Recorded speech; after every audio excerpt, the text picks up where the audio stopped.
Third part जो है वो है find LCM by factorisation. LCM में लीस्ट कॉमन मल्टीपल हमने देखना होता है, ठीक है, जो सबसे कम कॉमन मल्टीपल होता है किसी भी टू टर्म में या थ्री एक्सप्रेशंस में। यहाँ पे हमारे पास स्टूडेंट्स टू एक्सप्रेशन गिवन है, एक्स प्लस वाई को हम सॉल्व नहीं कर सकते, इसको हम इसी तरह लिखेंगे। सेकंड एक्सप्रेशन हमारे पास है x square minus y square, तो ये हमारे पास a square minus b square का फार्मूला, एक दफ़ा हम इसको प्लस में लिख देंगे, एक दफ़ा हम इसको माइनस। एलसीएम हमारे पास होता है, एलसीएम को हम लिखते हैं कॉमन फैक्टर, ठीक है, और ये इक्वल होता है मल्टीप्लाई नॉन कॉमन फैक्टर। इसमें से हम कॉमन फैक्टर भी अलहदा करेंगे और नॉन कॉमन फैक्टर भी अलहदा करेंगे। तो स्टूडेंट्स यहाँ पर कॉमन जो है वो हमारे पास एक्स प्लस वाई है, वो लिख देते हैं, ठीक है, ये कॉमन फैक्टर में आएगा क्योंकि एक्स प्लस वाई इसमें भी है, इसमें भी। एक्स माइनस वाई जो है ये इसमें नहीं है, तो इसका मतलब है ये नॉन कॉमन होगा, तो ये हमारे पास नॉन कॉमन फैक्टर में आएगा। तो हम इसको स्क्वायर करके लिख सकते हैं ए स्क्वायर माइनस वाई स्क्वायर, तो ये हमारे पास एलसीएम आएगा, इसका रिक्वायर्ड आंसर, ठीक है। स्टूडेंट्स इसी तरह इसका जो सेकंड पार्ट है वो फर्स्ट पार्ट जो कि सेकंड पार्ट में गिवन है x cube minus y cube, अगर हम देखें तो ए क्यूब माइनस बी क्यूब का फार्मूला है, इसको हम लिख सकते हैं x minus y x square plus x y plus y square, ये हमारे पास इसका फार्मूला है, ठीक है। एक्स माइनस वाई जो है इसको हम सॉल्व नहीं कर सकते, ठीक है, इसको हम इसी तरह एक्स माइनस वाई लिखेंगे, ठीक है। तो स्टूडेंट्स अगर हम देखें तो हमारे पास जो एलसीएम होता है, हमने क्योंकि इसका एलसीएम फाइंड करना है तो वो इक्वल होता है कॉमन फैक्टर के, ठीक है, multiply by non common factor. तो इसमें हम नॉन कॉमन और कॉमन देखेंगे। कॉमन ये है कि एक्स माइनस वाई इसमें भी है, इसमें भी, तो ये कॉमन फैक्टर आएगा, ठीक है। और नॉन कॉमन में हमारे पास ये टर्म है, ये दोनों में नहीं है, ये नॉन कॉमन है, तो x square plus x y plus y square. अगर हम इसे देखें तो ये हमारे पास जो है वो फार्मूला बनता है a cube minus B cube का, यानी x cube minus y cube का। तो हम इसको x cube minus y cube factorise कर थोड़ा और सिंप्लीफाई करके लिख देते हैं, ठीक है। तो ये हमारे पास इसका एलसीएम आ स्टूडेंट्स, हमारे पास जो थर्ड एक्सप्रेशन है इसमें भी एलसीएम फाइंड करना है, इसके तीन पार्ट है हमारे पास, ठीक है। कॉमन और नॉन कॉमन फैक्टर ढूंढने, जो फर्स्ट है एक्स फाइव माइनस एक्स, इसमें से अगर हम एक्स को कॉमन ले लें तो एक्स फोर माइनस वन आ जाएगा। इसको अगर हम सॉल्व करें तो ये ए स्क्वायर माइनस बी स्क्वायर का फार्मूला बन जाएगा, ठीक है। एक दफ़ा हम इसको प्लस में लिख लेते हैं, ए प्लस बी, ए जो है वो एक्स स्क्वायर है और बी जो है वो भी वन है, तो एक दफ़ा हम इसको प्लस में लिख देते हैं, एक दफ़ा हम इसको माइनस में लिख देते हैं, ठीक है। तो एक्स स्क्वायर प्लस वन इसी तरह लिखेंगे। अब एक्स स्क्वायर माइनस वन को हम लिख सकते हैं ए स्क्वायर माइनस बी स्क्वायर, यानी एक दफ़ा एक्स जो है ए एक्स है, बी जो है वन है, तो हम लिख लेते हैं ए प्लस बी और ए माइनस बी, ये हमारे पास आ गया, ठीक है। इसी तरह हमारे पास इसका सेकंड पार्ट है x five minus x square है, इसमें से एक्स स्क्वायर को कॉमन ले लेंगे तो ये आ जाएगा एक्स पावर थ्री और माइनस वन आ जाएगा, ठीक है। अब ये हमारे पास स्टूडेंट्स ए क्यूब माइनस बी क्यूब का फार्मूला है, एक्स का भी क्यूब हम ले सकते हैं, वन का क्यूब भी ले सकते हैं। तो ए क्यूब माइनस बी क्यूब किसके इक्वल होता है, यहाँ पर हम लिख लेते हैं A cube minus B cube equal होता है ए माइनस बी के A square plus A B plus B square के, ठीक है। तो स्टूडेंट्स यहाँ से जो है हमारे पास एक्स स्क्वायर आ जाएगा और A cube minus B cube से आ जाएगा ए माइनस बी, यानी X minus one, X square A है और प्लस ए बी यानी एक्स और वन, एक्स वन ज़ार एक्स आएगा प्लस बी स्क्वायर यानी वन का स्क्वायर तो वन ही आएगा, ठीक है। यहाँ से ये आ जाएगा।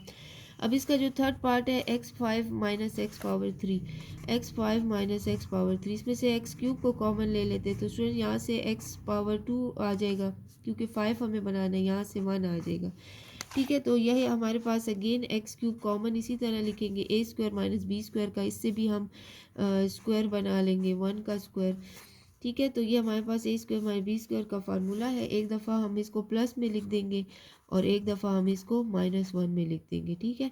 तो ये हमारे पास इसका, अब स्टूडेंट्स एलसीएम हमने फाइंड करना है, हमने तीनों को थोड़ा एक्सप्रेशन को सिंप्लीफाई कर दिया। एलसीएम हमारे पास होता है कॉमन फैक्टर और multiply by non common factor, ठीक है। तो स्टूडेंट्स कॉमन फैक्टर हमारे पास क्या है जो तीनों में मौजूद है, एक ये हमारे पास एक्सप्रेशन थी, इसमें हमारे पास एक्स प्लस वन और एक्स माइनस वन है, ठीक है।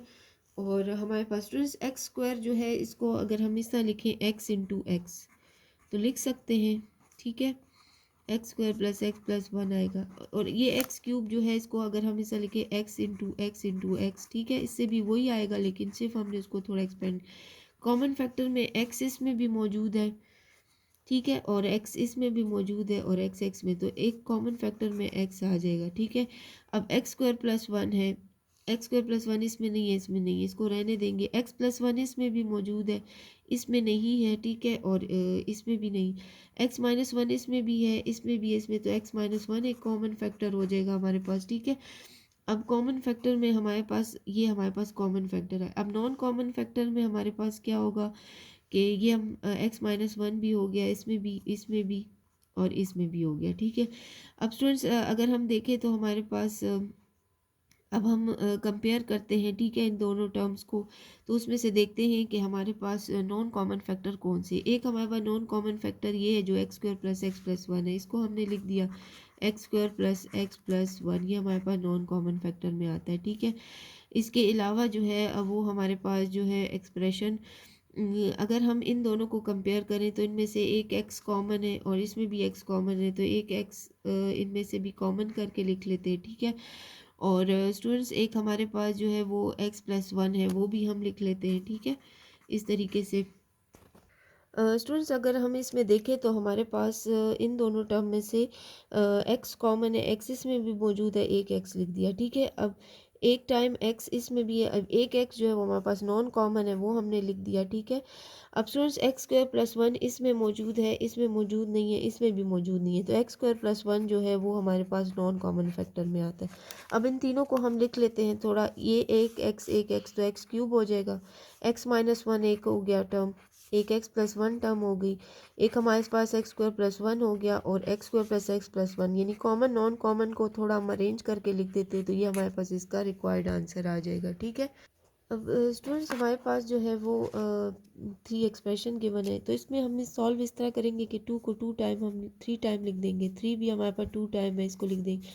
एक्स माइनस वाई है और हमारे पास x minus Y three time है पावर में, इसको तो हम थ्री टाइम लिख देते हैं। एक्स प्लस टू वाई हमारे पास टू टाइम है, इसको टू टाइम हम लिख देते हैं, ठीक है।